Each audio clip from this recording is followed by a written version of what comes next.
Entre palcos. Bueno, en esta sección que traigo preparada vamos a hablar de los presis empresarios. Hemos visto presis que han metido billetes a punta pala, esperando o no esperando retorno, pero yo traigo dos que vais a flipar. O sea, sobre todo la gente que le gusta, pues eso, entender cómo funciona el fútbol por detrás a nivel de negocio y tal, es increíble. Si queréis empezamos con el primero. Yo, a medida que lo voy contando, me vais explicando qué opináis de cómo iba evolucionando, porque es que es demencial, ¿eh? Es demencial. Vamos a hablar, evidentemente, de su florentineza, don Florentino Pérez, por supuesto, y del Real Madrid. Hay que ponerse en situación, ¿vale? Nos ponemos en antecedentes.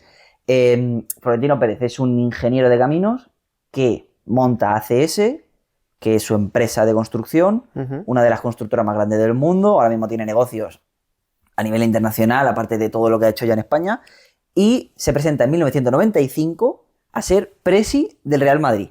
Pero pierde contra Ramón Mendoza, ¿vale?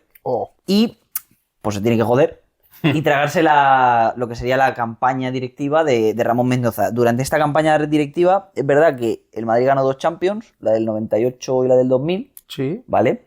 Pero, al igual que hemos visto en otros muchos directivos, clubes, el ganar tiene un coste y el Madrid se planta con unos 277 millones de deuda en el año 2000, ¿vale? Y entonces es cuando la famosa campaña de Florentino se inicia para hacerse presi y se basa en 2 pilares fundamentales. El pilar fundamental era que iba a sanear las cuentas y que si le hacen presidente trae a Figo, que en ese momento era como el ídolo del barcelonismo y... Sí, vamos. Del equipo rival, ¿no? Sí, del equipo rival, y que lo estaba petando también a nivel futbolístico, es verdad que lo estaba haciendo muy bien, ¿no? Entonces, bueno, el fichaje de Figo es algo que todo el mundo conoce, se hizo a base de meter billetes y venderle que iba a ganar más títulos y iba a jugar en un club con mejor prestigio y tal. Figo vendido, pero vamos a centrarnos en lo que es el saneamiento de la deuda. ¿Cómo puñetas haces que 277 millones de euros se vuelvan en una cosa que ganes dinero y sanees la deuda a la vez? Pues Florentino tiró de historia y cogió la ciudad deportiva del Real Madrid en aquel momento, que es un espacio urbanístico que Franco había cedido al Madrid. O sea, se había expropiado y se le había dado al Madrid gratis, ¿vale? Bien hecho. Bueno, bien hecho. Se lo había dado al Madrid con la condición, evidentemente, de que ese uso, o sea, ese terreno se le diera un uso deportivo para crear unas instalaciones, que es verdad, que, bueno, pues estaban ahí, pero se lo habían dado por la puta cara, ¿sabes? Mejor. Como le habían dado un terreno por la cara. Entonces, leyéndome he de mencionarlo porque es una fuente que hay que mencionar. Es un reportaje de La Vanguardia y José María García, que es periodista, creo, de renombre, que es el que llevó a cabo un poco la investigación. Coge Florentino y dice, a ver, tengo una deuda de la hostia, ¿cómo la liquido? Aparte de que tengo una deuda de la hostia, baso mi campaña directiva en que cada año voy a traer un fichaje estrella, de ahí salió la era de los galácticos, ¿no? A base de meterle billetes. O sea, hizo un poco lo que hemos visto con el Khalefi y Abramovich, pero en España y en el 2000. Tampoco varía mucho. Lo que consiguieron fue que esos terrenos de Valdebebas se recalificasen como de uso urbanístico y se pudiesen pasar a construir en ellos, ¿vale? Para el que no tenga en mente cómo está organizado Madrid, al final, lo de Valdebebas, no sería Valdebebas, aquí he dicho una rata, es la zona de la Castellana, donde estaba antes, no donde está ahora, perdón. O sea, ahora es Valdebebas, antes era la ciudad deportiva antigua, la que está en la Castellana, donde están las 4 torres. Del Bernabéu. Eso era la ciudad deportiva del Real Madrid, y lo que hizo fue venderla, pero al ayuntamiento, y a la vez vender los espacios en los que se iban a construir las 4 torres. Entonces el Madrid vendió por 400 millones el terreno, y luego se quedó con la propiedad, sí, sería la propiedad del suelo en el que están edificadas 2 de las 4 torres del Paseo de la Castellana. ¿Ah, sí? Sí. Vaya. Entonces, claro, pasó de tener una deuda de 277 millones a vender por... Bueno, la recalificación, perdón, se hizo de manera que el terreno, que era... no era campo, pero no se podía construir nada ahí en teoría, pasó a valer 500 millones. Entonces, esos 500 millones se vendieron como un proyecto urbanístico. Claro, o sea, al final lo tenéis que entender como que es, partiendo de la base que es un terreno que te ha costado 0, lo estás convirtiendo en un terreno que está valorizado en 500 millones de euros. Una rentabilidad muy Esos 500 millones de euros, si los consigues sacar, que es lo que hicieron, fue pues una barbaridad. Además de que se ha quedado con derechos de lo que os digo, de varias zonas de la Castellana. Con eso que hizo, saneó la deuda de los 277 millones que tenía, hizo el fichaje de Figo y le dio para fichar, pues, todo lo que le dio la gana, ¿sabes? Sí. O sea, al final es un ejemplo de... Porque esto lo intentaron frenar los del gobierno de la Comunidad de Madrid en ese momento, los de la ciudad del Ayuntamiento de Madrid. Llegó el presidente de España, que era Aznar en ese momento, y lo que dijeron fue que al Madrid había que ayudarle, porque era un club que daba mucho a la ciudad, ¿sabes? Y al final se tiró para adelante, pese a que se suponía que lo iban a frenar. Por ejemplo, José María Álvarez del Manzano, que en aquel momento era si no me equivoco, era el que era alcalde de Madrid, dijo que sobre su cadáver se iba a vender eso como terreno recalificado. Y apareció muerto. Y al final, cuando lo firmó, o sea, porque eso lo tiene que validar el ayuntamiento, evidentemente, ¿no? Como que es algo que se va a hacer.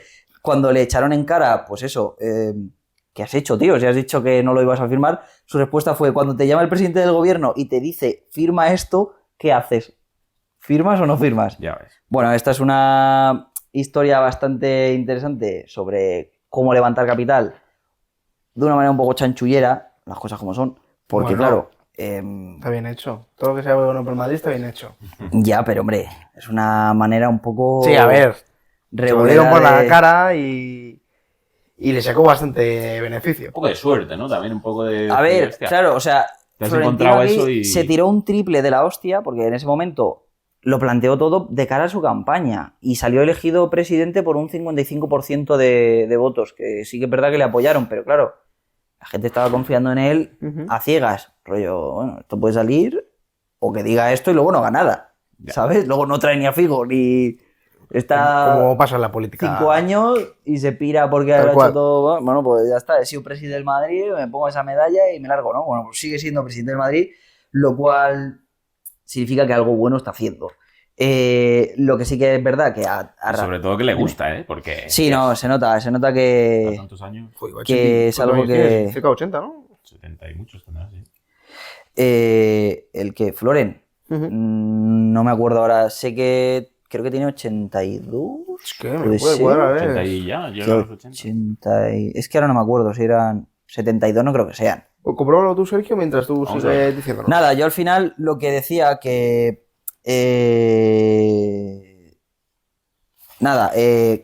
gracias a este modelo de fichajes y de levantar capital que inició él... 78. Ah, pues no, ni 82 ni 72. Ha llegado a donde está hoy, que viene siendo uno de los clubes que, según, por ejemplo, Legal Sport, tiene la capitalización y la rentabilidad más alta de toda Europa. O sea, ahora mismo lo que estamos viendo, por ejemplo, es que se ha convertido en el primer club del mundo en superar los 1.000 millones en ingresos. Joder. ¿Cómo? Bueno, no vamos a decir prostituyendo el estadio porque no lo prostituyen, evidentemente. Pero sacándole rentabilidad de todo lo que se puede. Por ejemplo, bueno, él es verdad que según Forbes, por ejemplo, es el club más valioso del mundo y la marca de fútbol más valiosa del mundo según Brand Finance, que es una, pues eso, igual que Forbes, ¿vale? ¿Cómo lo hacen?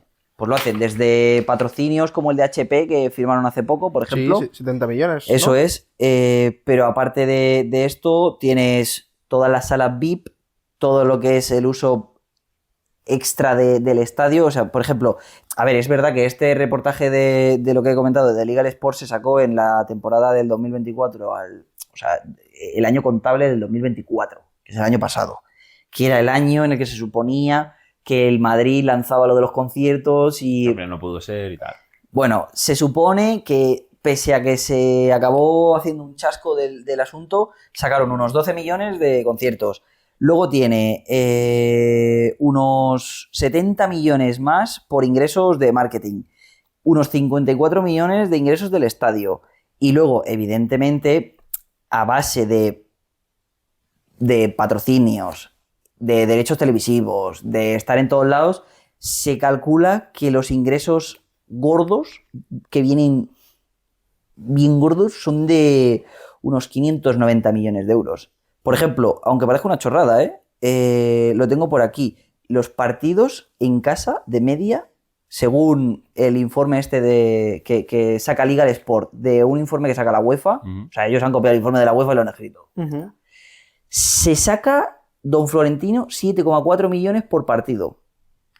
Joder. En casa, cuidado. Tiene que ser en el Bernabéu. Pues son 18 partidos. En Liga solo. Son 18 partidos. 19. Claro, por eso te digo que tienes que sumar el merchan, La venta de entradas. los conciertos que, bueno, se quedaron a medias, pero que sí que algo le dieron. Los partidos que juegas en casa, que si metes 7,4 por partido, pues unos cuantos. Pues 18 Luego por tienes que 7 tener en y cuenta que a lo pico. mejor es lo de Liga, lo dependerá luego los galantes de la Champions. Claro, que esa es otra. La Dependerá Copa luego Copa también del las Rey. competiciones que, claro, que acabes Venta de trayéndote. camiseta, venta de entradas. Eso es. Pues nada, el cálculo total que se supone que ingresó en 2024 es de 1.073 millones. Joder. Pues es un dinero, Bien ricos. Bueno, a ver, al final vemos. Bien rico Florentino. dice. Eso es No, 2024. se ha jodido. A ver, se supone que Florentino no mete pasta Ya. de la Se supone. suya. Es que no, o sea, no le hace falta. Ya, la verdad Bueno, que... no le hace falta. No le hace falta porque tenía los terrenos del Real Madrid Bueno, ahí en la Castellana. Pero Ahora, ahora tiene Si en una... aquel momento no tiene el terreno ese para venderlo por la cara y a coste cero. Voy a hacer como el del Blackpool, que al final. No, claro. Es que Se deja toda la Que no pasta. gane la liga, no paro. de 277 millones de deuda, ¿no? A Sí. facturar o ingresar 1.073. 1.073 millones, hay una diferencia muy amplia, está muy bien. Lo único que sí que hay que reconocer, pese a que es algo que está declarado como legal, legítimo y una transacción y una recalificación que se llevó a cabo siguiendo la ley, Ujú. hombre, pues Dilo claro a la cámara. ¿Tú admiras a la gestión de Florentino? a ver, la gestión de Florentino es para quitarse el sombrero, evidentemente. Ahora, ¿cómo Florentino consiguió que se firmaran esas recalificaciones de la ciudad antigua del Madrid? Pues ahí ya. ya lo dejo en manos De la justicia. de los espectadores directamente. Que ellos decidan sobre Nada, los espectadores. cómo de legal o ilegal consideran que es. Bueno, no sé qué os parecen los números. A mí me parece que son Joder. abrumadores, la verdad. O sea, Son de las gestiones más ha habido gestiones peores, ¿eh? exageradas. Luego veremos las gestiones malas. No se ha jodido. Porque esta es un poco regulera, pero hay otras que son peores, la verdad. O sea, yo creo. Hombre, peor que esta difícil. O sea, peor que esta... No, o sea, no me a nivel refiero. monetario, sino a nivel ético. Ah, a nivel ético. Bueno, claro. Eso es lo de menos. Lo importante es el dinero, Víctor. Ya, bueno, a ver. Vamos, si queréis, con el siguiente, que es, bueno, Roman Abramovich, que es uno que tú ya Hemos has hablado comentado de él.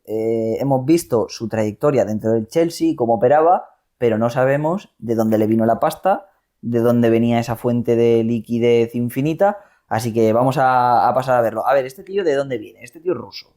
Sí. Es un empresario ruso vinculado a la industria energética. O sea, es un oligarca, como habéis dicho antes, vinculado al petróleo y al gas. Pero, ¿cómo hizo el dinero, no? Compró el Chelsea en el 2003, muy bien. Pero, ¿de dónde sale este hombre y cómo amasó su fortuna? Tiene que remontarse uno hasta la Rusia de 1966. Perdón, nació en el 66 y se hizo en los 90 millonario. Cuando cayó la URSS, hubo un fenómeno bastante conocido, que es que la caída de la URSS provocó que todo el mundo, ajeno a lo que era la Unión Soviética, Sí. viera cómo estaba gestionada la Unión Soviética. Entonces se dieron cuenta que eso era una corrupción pero a unos niveles increíbles. Hermético, Quiero claro, decir, ¿no? se vendía desde fuera, como era el telón de acero, nadie sabía lo que pasaba detrás. Entonces se vendía como que, bueno, tú nacías ahí, tú tenías tu casa, todo el mundo tenía de todo, pero nadie tenía más que nadie, ¿no? Entonces, en el momento en el que cayó esa filosofía y esa cortina que reveló todos los chanchullos que había por detrás, se dio pie a que cualquiera con pasta de por medio pudiera ir allí y comprar petróleo y gas y material como acero a un precio regalado, ¿no?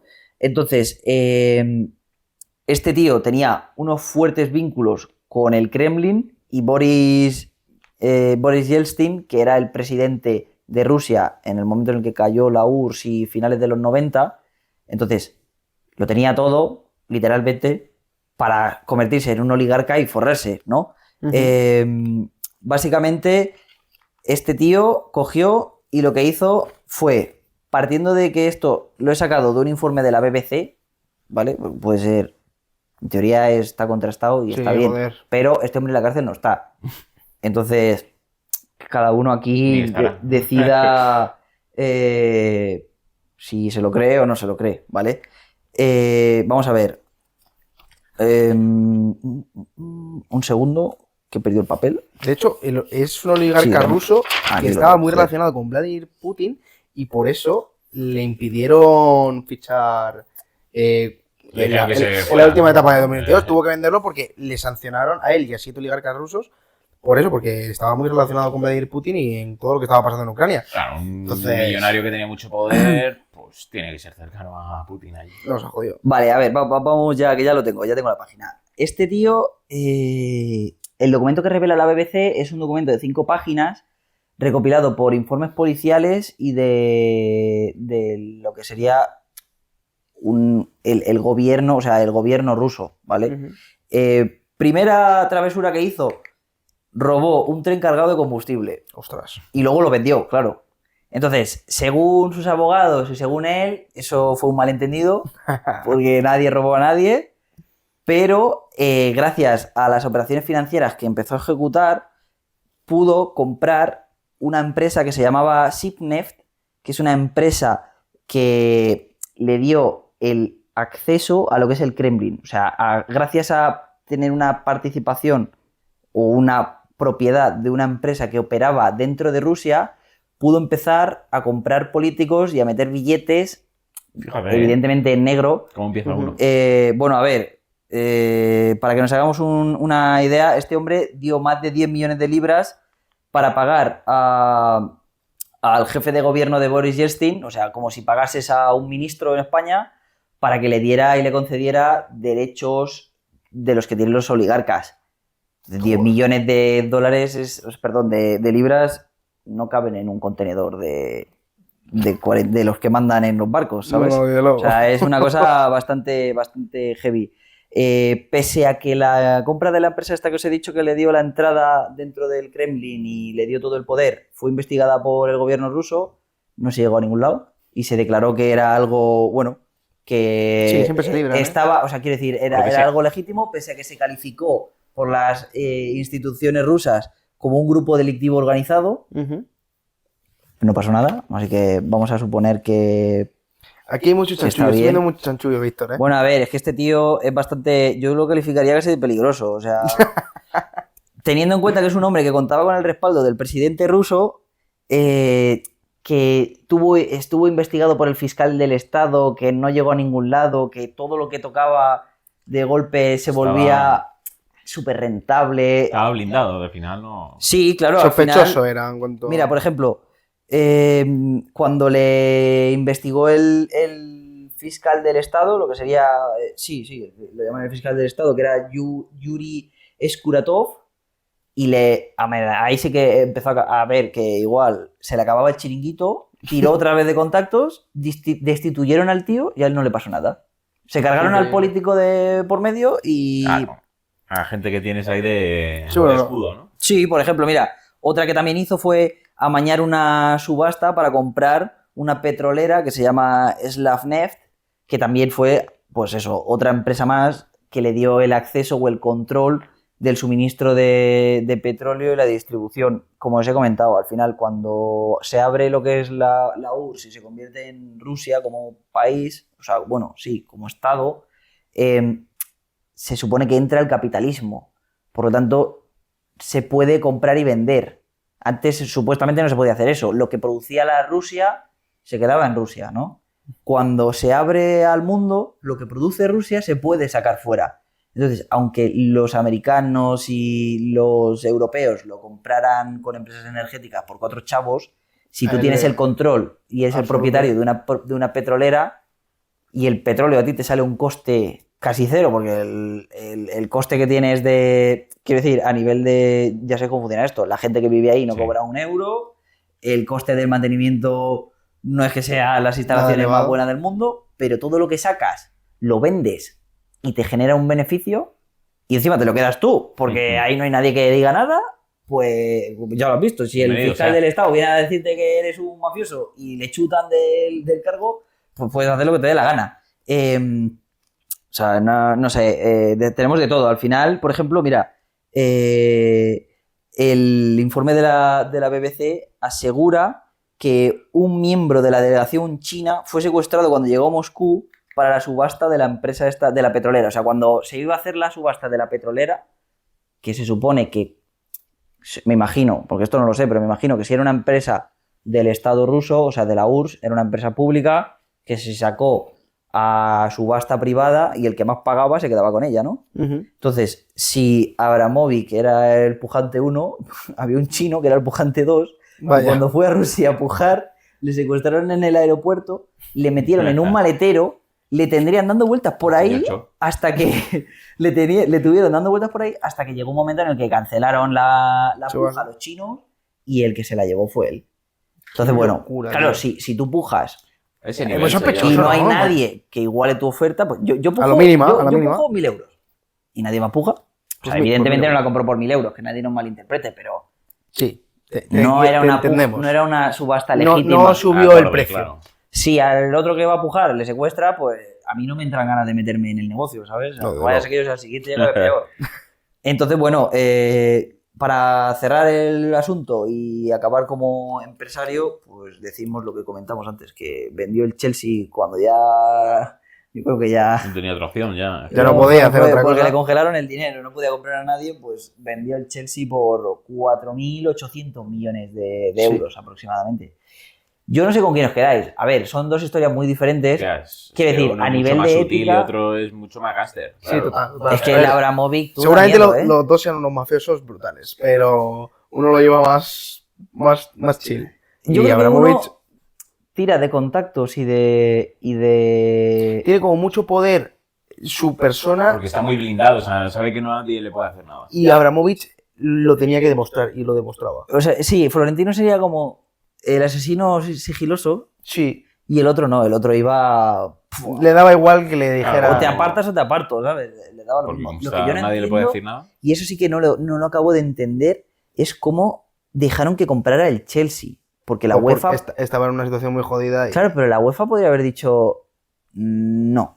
Imagínate entonces el poder que tiene, si ya un estamento como la UEFA o la FIFA en ese caso... Sí, pero Rusia yo creo que muy fácil. Rusia funciona un poco como un chiringuito, ¿no? Quiero decir, estás dentro... O sea, lo que pasa en Rusia se queda en Rusia. Funciona muy diferente de lo que sería Europa, yo creo. Sí, pero sí ya no es Rusia. En ese momento en el que compras algo en Estados Unidos, en Reino Unido, estás en Reino Unido, entonces... Bueno, fue el propio gobierno de Reino Unido el que le obligó a... Bueno, le congeló las cuentas y le obligó a salir de... Si no, ahí seguía, seguramente. Que, por cierto, este hombre estaba saliendo en ese momento con una periodista ucraniana. Cuando explotó la guerra, así como... Hostia. Y modelo. ¿Seguirá con ella? Tenía 25 años. Anda. ¿Y él? Pues si nació en el 66, imagínate.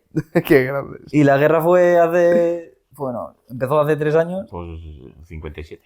Pues que nos digan ellos con quién se quedan. Yo, personalmente, prefiero para mi equipo Florentino. Yo también. Hombre, evidentemente, claro. Lo otro ya es criminal. Criminal. Pero es más divertido.